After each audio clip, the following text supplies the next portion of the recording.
See, one of the things the Gospels or the Scriptures is really honest about, certainly the Gospel accounts of Jesus' ministry and his teachings, and it also plays itself out through the rest of the New Testament, is that walking and following Jesus is not easy.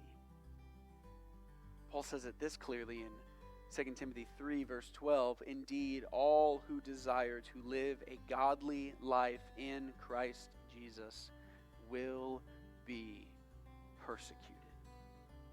So as we interact in two ways with this, the first is asking ourselves the question,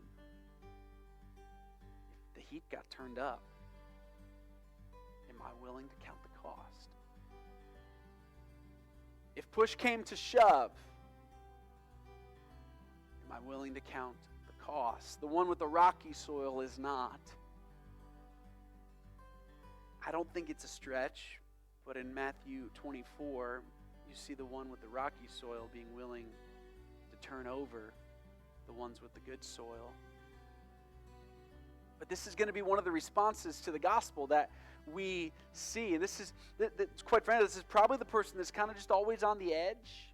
They're not really all in and engaged. They might come a time or two, maybe make a splash when they're around. There's no depth of soil. And if the heat gets turned up, you probably don't see them around. That will be one of the responses to the word as it's sown. But it's also a question that we got to ask about ourselves.